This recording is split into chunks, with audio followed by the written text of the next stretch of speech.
আমাদের দেশে 27 রমজান খালারা এত নামাজ পড়ে কিন্তু একটাও নামাজ কবুল হয় না। আচ্ছা, ঘুমিয়ে নামাজ কবুল হবে? আল্লাহ আলহামদুলিল্লাহ, এই নামাজ কবুল হবে? এই নামাজ তো আমরা মৌলবীরা পড়ি না, আলেমরা পড়ে না। আমরা কি নামাজ পড়ি? জান্দার নামাজ। আল্লাহু আকবার।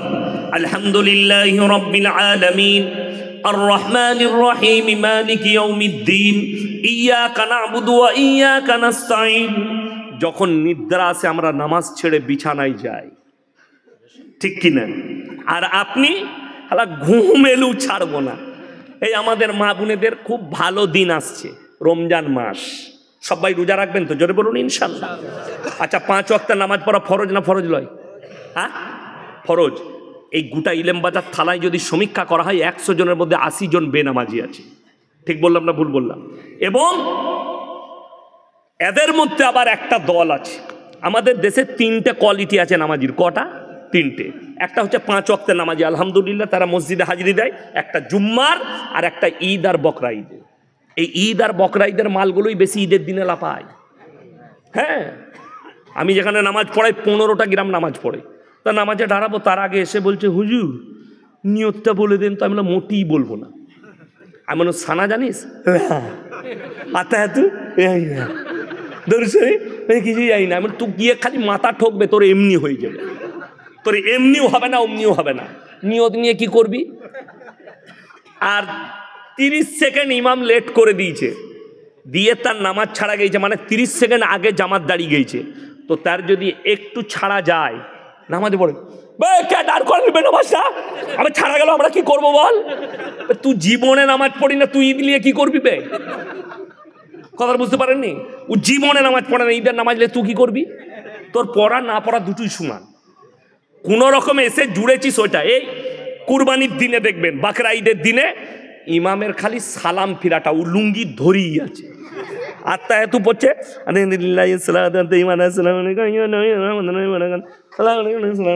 চবে চলছে তাড়াতাড়ি চ, গোটা ফেলা, ওইখান থেকে লুঙ্গি গুটুতে গুটুতে আরাম করে আসছে। দোয়া নাই, কিচ্ছু নাই, দরুদ নাই। হ্যাঁ, এর নামাজটা কত ভালো হবে বলুন? তো এরা কি করবে আমাদের দেশে? সেই দিনে দেখলাম আমার গ্রামে আমার আব্বাজি রেগে গিয়েছিলেন। নামাজ পড়ে বেরিয়েছি, জোহরের পরে জানাজার নামাজ, বেরিয়ে দেখছি 3 কাতার আউলিয়া দাঁড়িয়ে আছে, তারা ফরজ নামাজ পড়ে নাই। তার মানে নামাজিরা পেছনে আর বেনামাজিরা আগে। এই মৌলবীরাও জানে, বহু জায়গায় ঘটনা ঘটে। বেরিয়ে দেখছে যারা 5 ওয়াক্তের নামাজি তারা পেছনের কাতারে, আর 3 কাতার 4 কাতার হারামখোর দাঁড়িয়ে আছে, ইচ্ছাকৃতভাবে নামাজ পড়েনি, দাঁড়িয়ে আছে। বড় গুনাহ, উজু করে মসজিদের বাইরে দাঁড়িয়ে আছে, নামাজ পড়বে না। শুনেলেন চায়ের দোকানে অনেক লোক ফুটানি করে, নামাজ না পড়তে পারি গ্রামে আমি ভালো লোক, বলে না? এরকম মাল নাই? শুনেলেন ইচ্ছাকৃতভাবে যারা নামাজ কাজা করে এবং তারা বলে নামাজ রোজা না করতে পারি আমরাই ভালো লোক, তারা কান খুলে শুনে নাও, কিয়ামতের দিনে 2টো রাস্তা, একটাই জান্নাতীরা প্রবেশ করবে, একটাই জাহান্নামীরা। আল্লাহ তাআলা কোরআনে বললেন জান্নাতি যারা হবে তারা জাহান্নামী দিওকে দাঁড় করাবে। কি বলে? ফি জান্নাতি ইয়াতাসাআলুনা আনিল মুজরিমিনা মা সালাকাকুম ফি সাকার। তোমরা কেন জাহান্নামে যাচ্ছ? তোমরা বলতে আমরা ভালো লোক, আমরা ভদ্রলোক, নামাজ না পড়তে পারি, রোজা না রাখতে পারি, আজকে কেন তোমরা জাহান্নামে যাচ্ছ? তারা 1 নম্বর উত্তর দেবে, ক্বালু লাম নাকু মিনাল মুসাল্লিন, আমরা নামাজি মুসল্লিদের মধ্যে ছিলাম না, ওয়া লাম নাকু নুতিমুল মিসকিন, আর আমরা মিসকিনকে খানা খাওয়াইতাম না।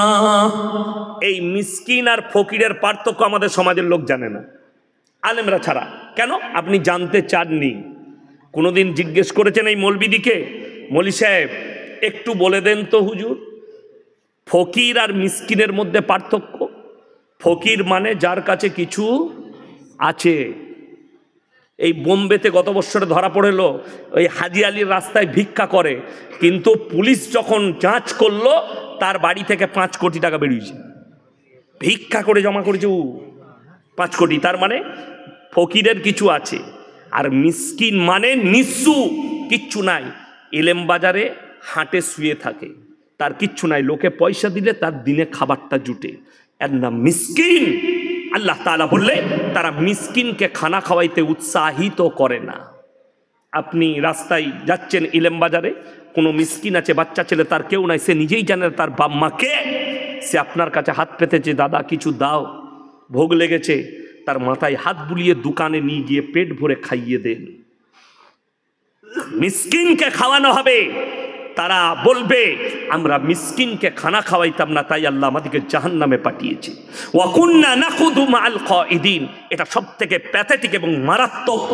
তারা বলবে অঙ্গীকার করে, আল্লাহ আমরা সেই দিনে, হে জান্নাতি ভাইয়েরা, আমরা দাড়ি টুপি নামাজি মুসল্লিদের মজাক উড়াতাম, আল্লাহ তাই জাহান্নামে পাঠিয়েছে। আপনি নামাজ পড়তে পারেন না, আল্লাহর কাছে কাঁদবেন, আল্লাহ নামাজই করো, কিন্তু দাড়ি টুপিওয়ালাদের মজাক কেউ উড়াবেন না। জোরে বলুন ইনশাআল্লাহ। যারা বেনামাজি তারা নিয়ত করলেন নামাজ পড়বো। আমাদের মায়েদের সমস্যা কি? জীবনে কোরআন পড়ে না, খালি রোজার মাসে পড়বে। ঠিক বললাম না ভুল বললাম? আচ্ছা, কাঁচা পিতলের জিনিস জানেন? আচ্ছা, ব্যবহার করলে চকচক করে না ভরে রাখলে? কথা বলেন। ব্যবহার করলে চকচক করে। কোরআন এমন এক মুকাদ্দাস কিতাব, এই আলেমদিকে জিজ্ঞেস করুন, কোরআন যে যত বেশি পড়বে আস্তে আস্তে আল্লাহ তার দিলেতে গেঁথে দিবে। অনেক মানুষ আছে যার সূরা ইয়াসিন মুখস্থ হয়ে গেছে, মুসল্লি, সূরা কাহাফ মুখস্থ হয়ে গেছে, পড়তে পড়তে সূরা রহমান মুখস্থ হয়ে গেছে। কেন? যত পড়বে আস্তে আস্তে আল্লাহ দিলে গেঁথে দিবে। খালা জীবনে কোরআন পড়ে না, ও পয়লা রমজান মাথা ধুয়ে গোসল করে সকালবেলায় দুপুরে রান্না করে এরপর কোরআন পড়তে বসেছে, আলহামদুলিল্লাহ বুঝে করগা। আর আমাদের দেশে জান্নাত খুব সহজ।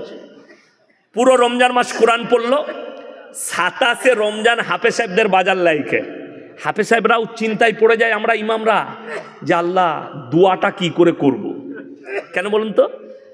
আমার বাপের নামে 1 খতম 20 টাকা দোয়া করে দিবেন।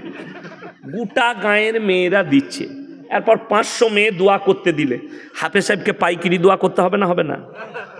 আর রব্বানা আতিনা ফিদ দুনিয়া হাসানাতান ওয়া ফিল আখিরাতি হাসানাতান, আল্লাহ যতজন টাকা দিয়েছে দোয়াকে কবুল করে লে না, বিনা হয়ে গেল, যা চল যা।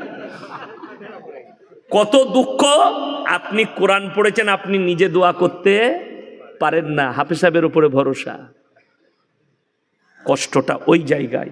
কোরআনটা শুধু রমজান মাসে পড়ার জন্য নয়, কোরআনটা মানুষ মারা গেলে খতম করার জন্য নয়, কোরআনকে অবতীর্ণ করা হয়েছে। আজকে মুসলমান ইসলামটা বুঝেনি। আজকে একটা অমুসলিম ছেলে ফোন করেছিল, ইসলামটার মানে বলুন। তার বাড়ি আপনার এই পানাগড় না বর্ধমানের মধ্যেখানে। আমি জিজ্ঞেস করলাম, সকালে ফোন করবো, আমি গাড়িতে যাচ্ছি। তাকে বললাম, তাকে এতটুকু বললাম, মাথা থেকে পা পর্যন্ত পরিপূর্ণ একটা জীবন ব্যবস্থার নাম ইসলাম। কথাটা বুঝে এসছে? মুসলমান হযরত আদম আলাইহিস সালাতু ওয়াস সালাম সনাতনী ছিল না মুসলমান ছিল? কথা বলে না? মুসলমান যতগুলো নবী পয়গম্বর সবাই মুসলমান, কিন্তু আল্লাহ তাআলা আখরি নবী জনাবে মুহাম্মদুর রাসূলুল্লাহ, সকলে বলুন সাল্লাল্লাহু আলাইহি সাল্লামের কাছে এসে দ্বীনকে পরিপূর্ণ করলেন এবং কোরআনে বললেন ইন্নাল্লাহা ইনদাহু আলাল ইসলাম। পৃথিবীতে যতগুলো ধর্ম আছে একটাই আল্লাহর কাছে মাননীয় ধর্ম, সেটার নাম হচ্ছে ইসলাম। আর ইসলাম মানে হচ্ছে পরিপূর্ণ জীবন ব্যবস্থা, যে জীবন ব্যবস্থা রাসূল আকরাম সাল্লাল্লাহু আলাইহি সাল্লামের আখলাক চরিত্র কোরআন এবং হাদিসের দ্বারা পরিচালিত। আপনি ভাববেন না ইসলাম আপনার ঘরের জায়গির, আপনি মন মতো চালাবেন। বেঈমান কাফেররা ঠান্ডা মাথায় মেহনত করেছে, আমরা নাকাম হয়ে গেলাম। আখরি জামানায় রাসূল আকরাম সাল্লাল্লাহু আলাইহি সাল্লামের হাদিস, আখরি জামানায় বর্বরতার যুগের পাপগুলো মডেলিং হয়ে ফিরে আসবে, যেটা রুখতে পারা যাবে না। পৃথিবীর শ্রেষ্ঠ মুফতি যিনি, তিনার নাম বর্তমানে মুফতি তাকি উসমানী, পাকিস্তান। 2 মাস আগে একটা বড় কনফারেন্স হয়েছিল পাকিস্তানের মাটিতে, বিভিন্ন দেশের স্কলাররা ছিলেন সেখানে। তিনি বক্তব্য রাখতে গিয়ে চোখের পানি ফেলিয়ে বললেন, ভাই পুরে आलम में क़यामत से पहले पूरे दुनिया में हराम औलादों से भर जाएंगे। इसे রক্ত হয়েছে, তার কারণ তাদের মা বাবা। আজকে যারা বসে আছেন যাদের সন্তানরা বালিগ হয়ে গেছে, 12 বছর পেরিয়ে গেছে, 18 হয়ে গেছে, 20 হয়ে গেছে, 25 হয়ে গেছে, নামাজ পড়ে না, তার মা বাপ তাদেরকে নামাজের জন্য তাকিদ করে না, সেই ছেলেটা একা জাহান্নামে যাবে না, অপরাধী হবে না, তার মা বাবাও অপরাধী হবে। ছেলে একদিন টিউশন কামাই করলে মা তাকে বেত্যাঘাত করে, ছেলে মেয়ে যদি একদিন টিউশন না যায় মা তার উপরে অত্যাচার করে যে তোমাকে ভাত দেবো না, টাকা দিয়ে টিউশন রেখেছি, কিন্তু মেয়ের বয়স 18 হলো, একদিনও তুমি নামাজের দাওয়াত দাওনি, তোমার মতো মা রেডি হও, তোমার জন্য জাহান্নামটাই যথেষ্ট হবে। তোমার মেয়ে তোমাকে জাহান্নামে নিয়ে যাবে, তোমার সন্তান তোমাকে জাহান্নামে নিয়ে যাবে, তুমি নামাজের তাকিদ করতে পারলেন না।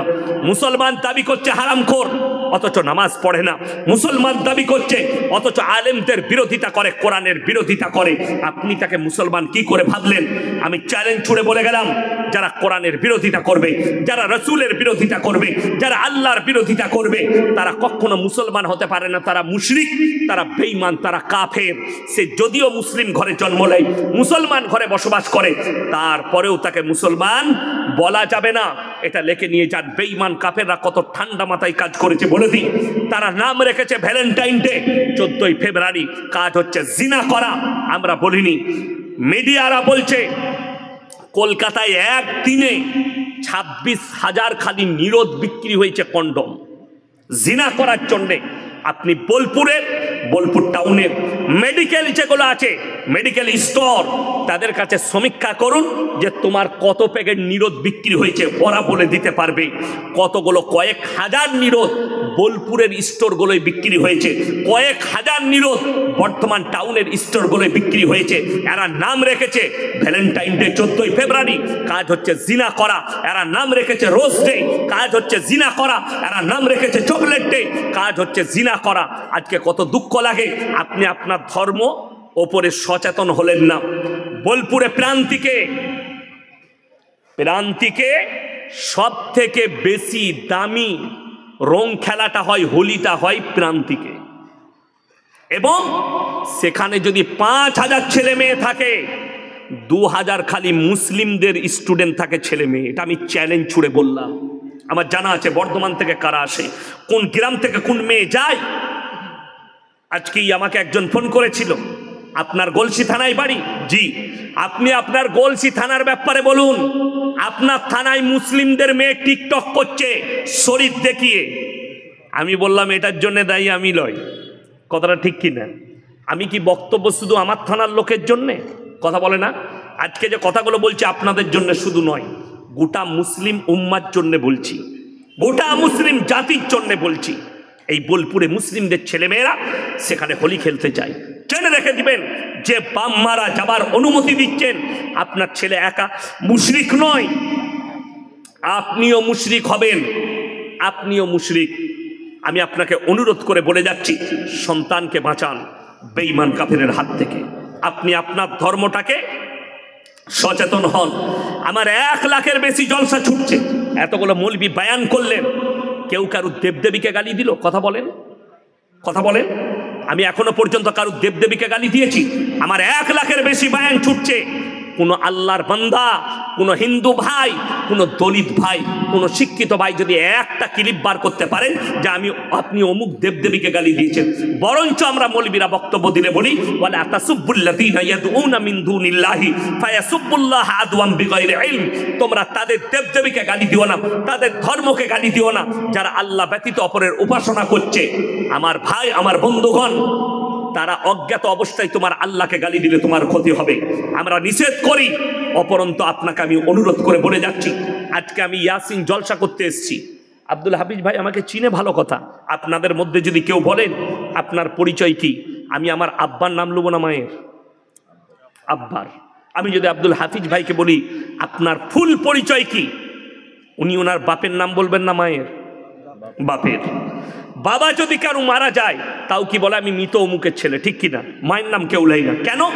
আল্লাহ তাআলা ইনসানের যে পরিচয় ঘটিয়েছে এটা বাপের দ্বারা। আপনাদের এখানে ছাগল আছে না নাই?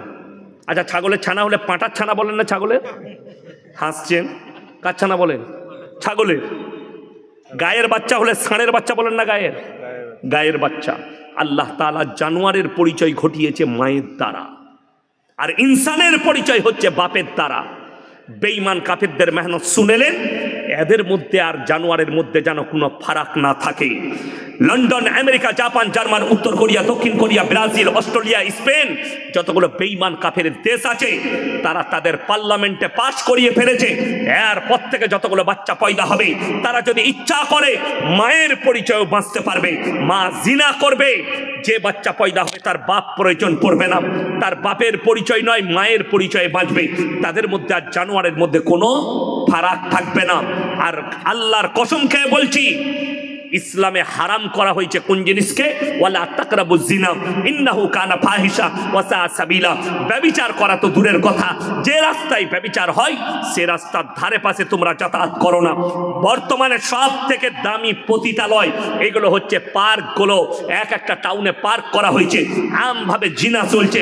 রাসূল আকরাম সাল্লাল্লাহু আলাইহি সাল্লামের হাদিস, কিয়ামতের পূর্বে রাস্তাঘাটে এরা কুকুরের মতো জিনা করবে।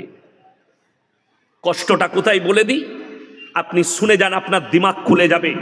আমরা যে দেশটায় বাস করছি তাদের পরিকল্পনা, মুসলমানদের যেটুকু ইমান বেঁচে আছে এই মৌলবীদের কারণে বেঁচে আছে, এই মাদ্রাসা মসজিদের জন্য বেঁচে আছে। এইগুলোকে গুঁড়িয়ে দাও, এদের ইমানকে আরো তাড়াতাড়ি ধ্বংস করা যাবে। জলসা বন্ধ করে দাও, ইমান ধ্বংস হয়ে যাবে তাড়াতাড়ি। এটা কাদের প্ল্যান? বেঈমান কাফের মুশরিকদের। তা না হলে বলে দিই, মুসলমানদের মেয়ে হিজাব পরে বোরকা পরে স্কুলে গেলে, কলেজে গেলে তাকে কেস লড়তে হয় কোর্টে গিয়ে। আমি ভারতের সুপ্রিম কোর্টের কাছে জানতে চাই, ভারতের কোর্টগুলোর কাছে জানতে চাই, যারা জজ সাহেব বসে আছে হিন্দুস্তানের মাটিতে কুম্ভ মেলায়, অমুসলিম ভাইদের অনেক ন্যাংটো সাধু ঘুরে বেড়াচ্ছে, তাদের কাছে লোকে আশীর্বাদ নিচ্ছে। ঠিক বললাম না ভুল বললাম? যাই হোক, তিনারা তিনাদের ধর্ম পালন করছেন, আমি জানি না, আমি কুর্তি করছি না, কিন্তু কষ্টটা কোথায় জানেন? একটা ধর্মের মানুষ ন্যাংটো হয়ে সাধু সেজে ঘুরবে, সে তার ধর্ম পালন করছে, কিন্তু একটা মুসলিমদের মেয়ে নিজের শরীরকে ঢাকলে তাকে কোর্টে কেস লড়তে হবে। দুঃখটা এই জায়গায়, সুযোগ কে দিয়েছে? আপনি দিয়েছেন। আপনাকে যদি জিজ্ঞেস করি, ইলামবাজার টাউনে আপনি যদি সকালবেলায় যান আর আপনার বাচ্চার লেগে চকলেট কিনতে যান, চকলেটটা যদি কাগজ থেকে বার করে 1 টাকা দামি চকলেট প্লেটে করে কেউ বিক্রি করে, সেই চকলেট কিনবেন? কথা বলে না? চকলেট আপনি কিনবেন না। কেন? এতে মাছি বসেছে আর ময়লা পড়েছে, আপনি ওই চকলেট কিনবেন না। ওই চকলেটটা খুলে বিক্রি করার কারণে আপনার ইজ্জত নষ্ট হয়ে গেল। একটা 1 টাকা দামি চকলেটের ইজ্জত আপনার কাছে আছে, কিন্তু আপনার বিটির ইজ্জত আপনার কাছে নেই, আপনার বিবির ইজ্জত আপনার কাছে নেই, আপনার মায়ের ইজ্জত আপনার কাছে নেই। ইলেম বাজারে কেউ যদি কলাগুলো ছিলে বিক্রি করে, সেই কলাগুলো আপনি কিনবেন? কেন কিনবেন না? তার কারণ একটাই, মাছি বসেছে, ধুলো পড়েছে, এটার দ্বারা ক্ষতি হতে পারে, তার ইজ্জত নষ্ট হয়ে গেল কলা ছিললে। আর তোমার মা বেপর্দা ভাবে ঘুরবে, তোমার বিটি বেপর্দা ভাবে ঘুরবে। বেঈমান কাফেরদের মেহনত তো এইটাই। রাসূল আকরাম সাল্লাল্লাহু আলাইহি সাল্লাম বললেন, তোমরা পুরুষরা টাকনুর ওপরে কাপড় পরবে। বেঈমান কাফেররা যতগুলো প্যান্ট তৈরি করছে সব টাকনুর নিচে। ঠিক বললাম না ভুল বললাম? কিনতে যান ইলাম বাজারে, প্যান্ট পরছে টাকনুর নিচে, একদম এইখানে ঝুলে আছে। আমি গত বছরে মুম্বাই যাচ্ছিলাম, তো আমার ফ্লাইটে টিকিট ছিল, তো আমি মনে মনে চিন্তা করলাম ভাই তাড়াতাড়ি যাই। আমি বোর্ডিং পাস করাচ্ছি, দাঁড়িয়ে আছি, তো আমার সামনে একটা বিহারিদের মুসলিমদের ছেলে এমন একটা প্যান্ট পরেছে, পেছন থেকে দেখে মনে হচ্ছে খুলে পড়ে যাবে। আমি বললাম ভাইয়া থোড়া উপর করো, পিছে গড়বড়ি হয়ে যায়গি। সে আমাকে বললে হজরত ये डिजाइन है। মানে সালা ऐसा भी डिजाइन का पैंट निकल चुका है। তো আমি চিন্তা করলাম, এই ছেলে যদি এই প্যান্ট পরে মসজিদে নামাজ পড়তে ঢুকে, তার পেছনে যদি কেউ থাকে, ও তো সিজদায় গেলে পেছনে যে আছে তার নামাজ হবে না। কেন? এই তো আলী বাবার গুফা দেখতে পাবে, নামাজ একবারই শেষ। বেঈমান কাফেররা চেয়েছে, কাজ হয়ে গেছে, এরা এই প্যান্ট পরছে। মহিলাদের জন্যে টাকনুর নিচে কাপড় পরতে হবে, রাসূল বলেছেন। আর বেঈমান কাফেররা সালোয়ার বার করেছে, প্রত্যেকটা মেয়ে এইখানে কাপড় পরছে। ঠিক বললাম না ভুল বললাম? স্বামীর মোটরসাইকেলে যাচ্ছে, বাপের মোটরসাইকেলে, গার্লফ্রেন্ডের মোটরসাইকেলে, এইখানে আবার অনেকজন কালো সুতো বেঁধেছে। বলছে এটা কেন বেঁধেছিল? বলে লজ্জা লাগবে না? গলায় বাঁধলো, মরবি না।